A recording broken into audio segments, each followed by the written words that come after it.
ekisiibo ekirungi bali kusiiba mukama yeebazibwa nnyo olw'ekisiibo kye tuyiseemu mu mirembe mu mukwano mpeza obujja ate ku lw'ekisa kya Katonda tukimazeewo era mbaagaliza Easter ennungi amazaalibwa ga mukama waffe Yesu Kristo amalungi muganyumirwe ate era nsaba munyumirwe bulungi nga tukyetukuza tusigale nga bwe tubadde tuli mu kisa kya Katonda era tusigale ng'ekisa kya Katonda kitubeera paka nga tukyusa ekibuga twagala ekibuga kinyirire ekibuga kikule ekibuga kikyuke manyi bamu bakoseddwa era abasinga twali tulina ebyo obuyumba obw'enjawulo naye nsaba tukkirize Katonda omulamu yalina ekisinga ate era tuddemu tukole tutereeze buli omu mukuliriza nga mulina mukono tuddemu tutereeze tukole ekibuga kyaffe ate era tukyagala tukizaaliddwamu tukikoleddemu ate tukyagala tukikulaakulaniramu paka so tukkirize mukama Katonda yalina ekisinga atukwasizeeko ate tukole ekisinga ku ekyo mwekubagiza mukama asaba azuukire wamu ne bizinesi zaabo bonna zibadde zifunye obuzibu ezafunye obuzibu mu kumenyebwa mukama asookere nazo azizuukize wamaanyi mukama twasinza okukosebwa mu nnyumba ate abakola mu nnyumba twongera okubagaliza okukola ennyo kwekiririzaamu kikulu nnyo abakyala n'emirimu gyonna n'egirala gy'abasajja kibaako mulimu gwe tugaya gyonna tukikole tusobole okugiyingizawo mu maka gaffe okukendeeza obutabanguko mu maka mukama abantu ennyo omukisa azuukire n'amaka gaffe azuukire ne bizinesi gaffe azuukire n'ebirungi byonna buli omu amwana okulenga essaala zibe zibadde ekisiibo kye bagaliza amazaalibwa amalungi ag'omwaka guno njagala okuva tuzaayiza ate n'okubaagaliza Pasika ennungi manye nti tuli mu ntegeka tuli nga Mukono municipal tuli ku kkubo tumanye nti tugenda kulaba ebidduka ebingi tusaba bali ku makubo twekuume tutambule obulungi traffic etuyambe ebeere ku kkubo okulaba nti abantu baffe tetufuna bubenje nnyo mu kadde kano era nga security tuliredde okubakuuma patrols zigenda mu maaso both foot patrols n'ez'emmotoka okulaba nti abantu baffe bali bulungi abagenda okubeera n'ebivulu amahotels agagenda okubeera n'ebivulu mu Mukono especially Mukono municipality tusaba mufune clearance okuva ku poliisi obudde nga bukyali ate n'okulaba nti poliisi ekyalina bino ebifo tusobole okukuuma abantu baffe abagenda okubeera mu kujaguza kuno n'okubiteekateeka ate gwe omuzadde amanyi nti ogenda mu kujaguza tukusaba nti tolekerera mwana mu nnyumba nga talina amukuume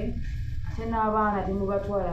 mu biivulu ekiro mu mujjuzo ogubeeramu tubasaba buli omu akuume munne ab'amakanisa n'amakereziya tubasaba tukwatagane ne security tulabe nti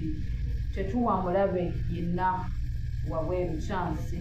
okukosa abantu baffe abagenda okujja kusinza Katonda mu budde buno nga tuli mu kujaguza Pasika era tusaba tukwatagane ne security poliisi UPDF bali redde okukuuma omuntu n'ebintu bye era tubakakasa nti patrols mugenda ziraba mu bingi period eno nga bwe tubadde nazo both foot and vehicle patrols tusaba ba leaders baffe the local leaders okukwatagana n'abantu baffe tumanyi nti omulabe ayagala nnyo season eno because babamanyi nti abantu basanyufu abantu bali preparingira birala batera nnyo okwagala okukozesa season eno tusaba abakulembeze baffe abali wansi ba chairpersons tukwatagane ne communities zaffe security etandika naawe ba neighbors twekuume nga neighbors tubeereko ne communication channel fenga mu byalo byaffe bwe tusobola okulaba nti tucommunicatinga ate tulwanisa crime mu byalo byaffe mbagaliza kisite ennungi n'okwekuuma abatambuza ebintu ku kkubo tubikuume ate n'abavuga tuvuge n'obwegenderevu kubanga tumanyi nti waliwo obulamu Easter ng'ewedde tusobole okwekuuma tuve mu Easter ffenna nga tuli balamu ate nga tulina emirembe. Taxis ne posters ne buses buno si bwe budde obw'okutika abantu mu bungi. Buli taxi, buli baasi, buli posta erina ennamba gy'erina okutika. Tusaba tuwa abantu ebitiibwa, tukuume obulamu bw'abantu era tukole kye tubadde tulina okukola. Era abatrafika babeere nnyo ku makubo nga banoonyereza abo abatika abantu bungi ate nga barisikinga obulamu bw'abantu be bagenda okutika. N'omuntu naawe tokkiriza owa booda okuteekako abantu 3 ku booda oba owa takisi okubajjuza kubanga oyagala kutuuka waka. Nga bwe nagambye dda, security etandika naawe era tulina okulwanirira ebyo era abatakisi ababikola tubasaba tulwanirire dda obulamu bw'omuntu n'obubwo n'okukendeeza sipiidi ku kkubo. Security ebeera n'abatambula ebeerako okulaba nti egayidinga ekkubo ly'omusaalaba bwe ligenda okubeera era oluusi tutera kulaba nnyo aba community liaison officers, aba DPCs n'aba traffic nga bali mu lugendo olwo. Era tusaba nti abantu abagendagenda tugoberere ekkubo poliisi lyewadde tusobole okukuuma kubanga awo tuba tumanyi nti abantu balinako security, balinako abalaba, tobeera eyo n'otambula weka ate nga tolina munno. Lwembaawo lwemba munammwe sipiika wa Mukono Municipal Council omujjuvu ng'era ndi mukiise Nantabula Ward Kiwanga ku Mukono Municipal Council era nkola ne Meeya Isa Mukasankuyo oyo. Twebaza Mukama olwa byonna ebyaliwo okulonda tubeebaza naye baleme ne baleetera. Sipiika Mukono District Local Government eri bannayuganda ffenna twagala okwebaza Katonda olw'okutiisa mu kiseera kino eky'okusiiba era nga tugenze mu luwummula olw'ennaku zino 5 okuli Good Holy Thursday paka Monday ez'okujjukira amazuukira ga Mukama waffe Kristo. Okuzuukira kwa Yesu kabeera kabonero akaleeta essuubi eri abantu bonna. Okwabwe kwamala okubeerawo, ennaku bwe yamala okubeerawo, enyiike bwe yamala okubeerawo, ne Yesu bwe yazuukira essuubi lyakomawo. Bassebo ne bannyammwe mwenna abali eyo mbaagaliza amazuukira ga Mukama waffe agalimu essuubi. Tukitegeera buli omu olina ebizibu gy'oli, olina ebikunyigiriza ng'omuntu, abamu balwadde, abalala bali mu bulumi. Naye tubaagaliza ekiseera kino eky'amazuukira ga Mukama waffe kibeere ekiseera eky'okuleeta essuubi, kibeere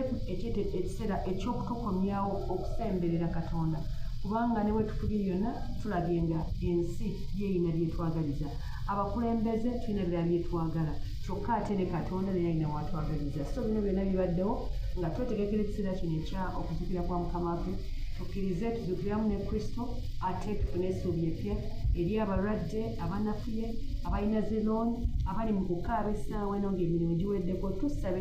mu kiseera kino Katonda yennyini ayingire mu mitima gyaffe atuddize essuubi ery'okwagala amaka gaffe, eggwanga lyaffe ate n'okusinga ennyo abakulembeze baffe. Baagaliza ekiseera ekirungi ku lwa Katonda n'ensi yange. Amazima tuli bennyamivu nnyo era tuli banyiikaavu nnyo era tuli banyiivu olw'enteekateeka eno egenda mu maaso ey'okutereeza trade order. Okusooka mu byonna twalowooza bagenda kutereeza trade order ku highways naye tulabe nga bayingidde ne munda. Embeera eno yokka egenda kuleetera abantu okulwala obulwadde bw'ennyiike gye tuyita depression, egenda kuleetera abantu okwekyawa era twakirabyeko dda. Tusuubira obumenyi bw'amateeka obugenda okweyongera. Domestic violence egenda kweyongera mu maka. Buli abakyala abadde akeeranga n'agenda n'ayiiya kati ne waayiyiza tewali abadde takyakalubiriza mwami ssente tugenda mukiseera kyakumala eza terms zirwe. Ogenda kulaba obumenyi bw'amateeka bugenda kweyongera. Probation officers zigenda kukola nnyo mu kiseera kino. Omukyala takola kyokka n'omwami gwasubiramu ssente talina mulimu oba anafiire. Tusuubira nti obumenyi obutayimbwa okumenyesa obutayimbwa okubba ettemu n'effutwa n'ennyiike bigenda kweyongera nnyo mu kitundu kyaffe. So tusaba gavumenti ebeeyo reconsidering tusaba bavaayo ababudaabuda obwongo n'omubiri bannange mubeeyo mu kaseera kano tusaba bakadde baffe bannaddiini bwekubeera nga tubadde n'ekiseera nga twogera ebigambo ebitono kino kyekiseera kye tulina okwogera ebigambo ebinene real speaking to the souls okwogera ddala eri emmeme z'abantu kuba abantu bali depressed obubbi bugenda kweyongera obutabanguko mu maka bugenda kweyongera tusuubira obutayimba waliwo ekiseera no twabirira nga abagagga babatta nnyo abantu bangi bagenda kubeera nga balowooza nti nze alina sente ze omukulembeze nze mulemeseza omugagga ali ogwalina sente so tusuubira ebintu bingi ebigenda okubeera mu kaseera kano so tukoola buli omu alina kyasobola okwogera mu kubudaabuda omwoyo omubiri ate n'okuyamba okusobola okuyamba abantu bano okuddamu okureinstatinga okuzzayo emirimu gyabwe kusobola okupangisa ebifo bakole tubakoola mwenna abalina obuyambi bwonna bwe mulina tubeere tusobole okuyamba abantu baffe basobole okuddamu okuyimirira ku magulu gaabwe okuwanirira obulamu bwabwe familizi zaabwe ate n'ekitundu kyaffe ne Uganda yaffe yawa Linnya lyakabali Kimera Vice wa District y'e Mukono ate Secretary wa Minister wa Finance Planning and Administration era nga nkiikirira abantu b'ennaku ez'esabukawunti nga kansala mu District y'e Mukono ndi musiimu njala okukola omukisa guno eno okwebaza abakkiriza mu Kristo mwenna gye muli mu District y'e Mukono okusobola okuba nga mutuuse ku climax oba enkomerero y'ekisiibo. Ekisiibo kino nze musajja mukatuliki kirimu elementi y'okuddiza y'okuyamba ey'okwekuba mu mutima kansuubire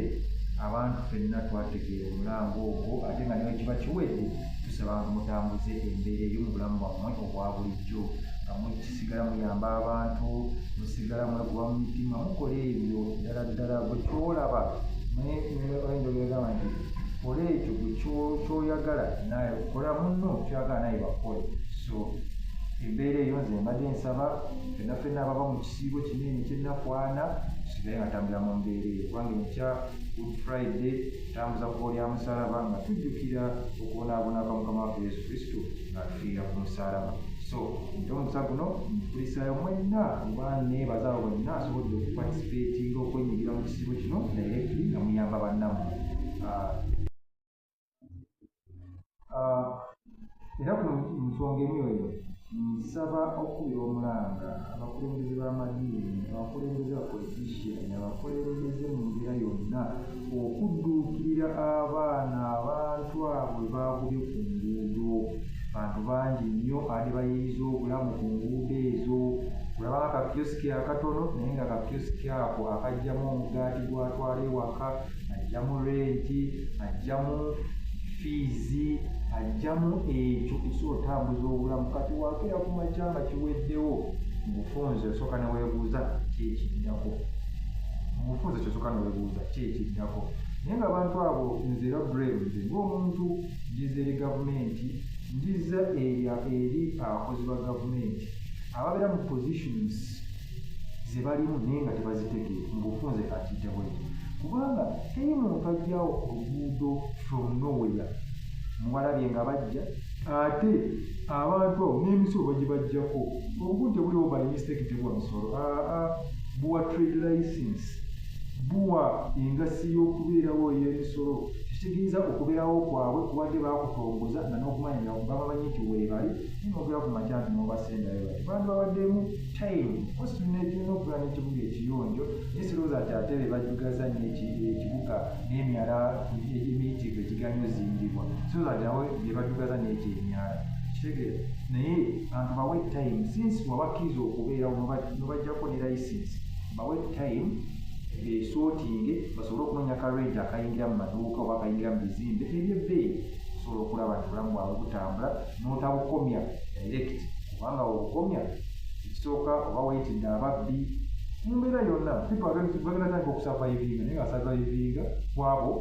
ate betolooza nti bali obulungi nabo basobole okubeerawo kubanga omwana wa capati adde ayinzaawo n'afunayo ekyebiri n'afunayo ekitwalo n'asasula karenti n'abeezaawo mu kyalo nabwana bwe oba talinaawo n'abeera abeewalwe mu kyalo kati okimuggyeko abraft tomwane na chance kukyusa kulaba kuwawanira kunoonya muwogo so embeera eyo kyamazima eriviran kolifo yali teyeetaagisa ate abakozi ba gavumenti mujjukire responsibility zammwe muzikolere at the right time kubanga singa ekyo abantu abo mwabalemesa okuteekayo ebintu ebyo mu budde obutuufu bino byonna tebyandibaddewo neyansanyansi bannamukono mwenna gye muli oba oli mukyalo eri ewasemba oba bano mukono ewasemba meebyosetanamuganga n'oli mukyalo kyawa naye ngaoli mukono bannange kati tukitegedde embeera eri mukono eri mu ggwanga lyabonkenke mbasaba buli omu akuume kyalina bajjajja baffe bamaama abali mu byalo eyo mukuume obubizi bwammwe mukuume embuzi zammwe mukuume ente zammwe mukuume endiga zammwe mukuume emmere yammwe temugenda mu kucakala bannange mukuume ebintu ebyo kiruma nnyo ente eyo gy'olundidde ebbanga ne bagitwala mu kiro ekyo ne bagitwala mu sinakiro gitwala ku nsiku n'osuula eyo ne bajja ne bagitwala obubizi bwotaddeko ssente embuzi endiga banebyo basaba mukuume ebintu byammwe nammwe abali mu kibuga abatali balunzi tiviyo tewagigulonda bulonzi wagigula teekawo obukuumi obutonotono tetukyakala nnyo tugende kale okusanyuka nti kristo atufiridde ku musaalaba naye era tubeere n'obuntu bwe tukoleredde tusobole okubulwanirira baleme butumbako nga tulaba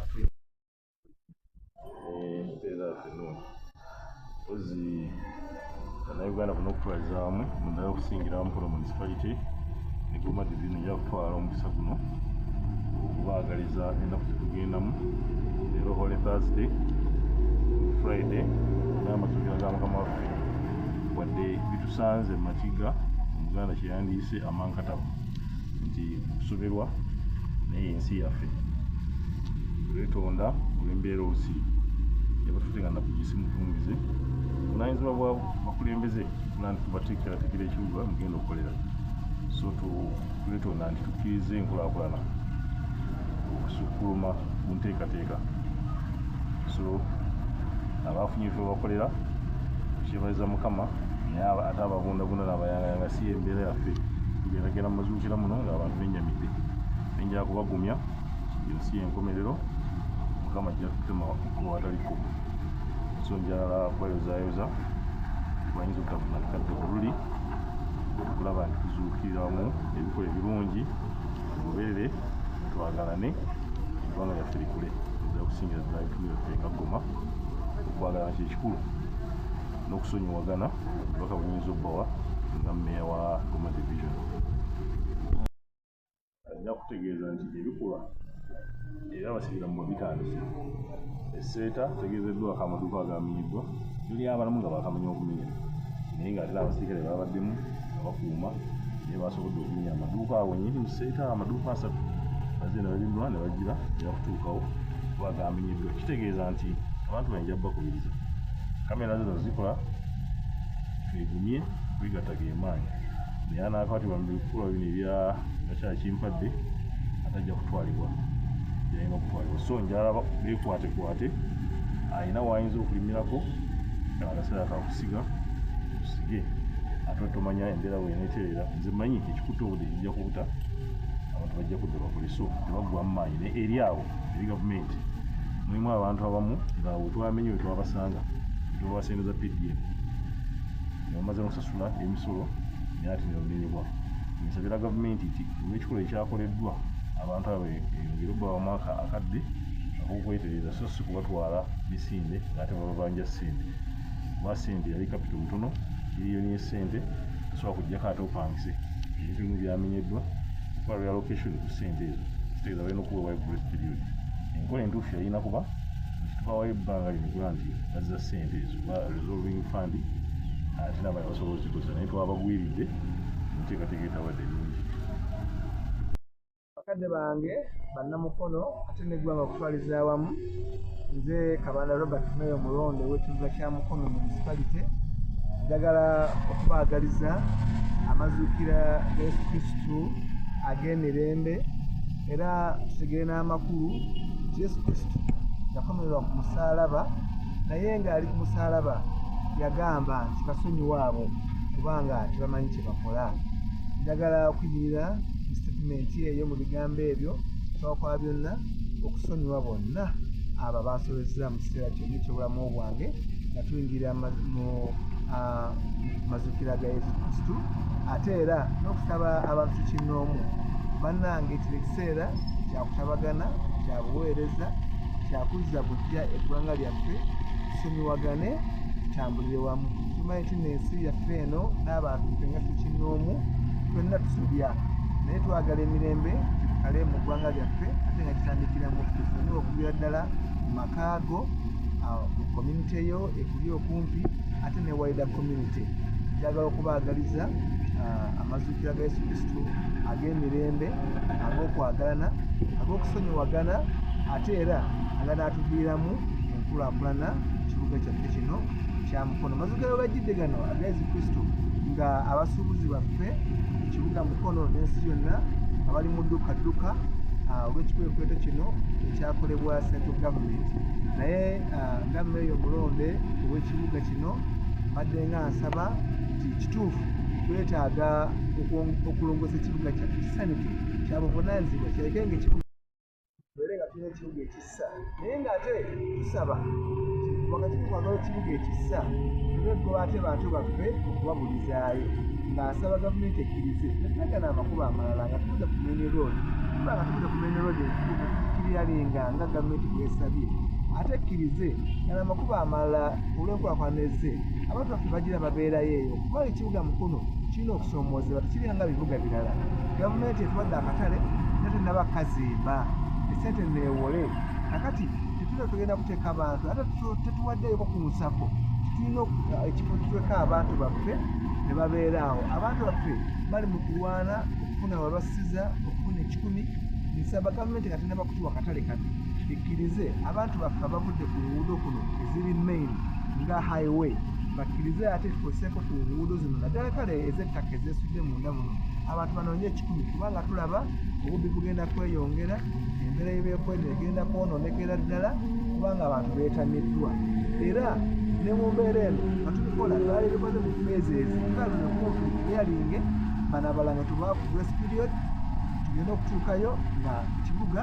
nga ffenna tutambuliramu n'abantu baffe kubanga kituufu twetaaga okukiryalinga amakubo road reserves ezo eziri ku main naye gala amakubo amalala ageesudde ebbali ikkiriza abantu baffe bagire nga banoonyezaabo ekikumi bino mbyogedde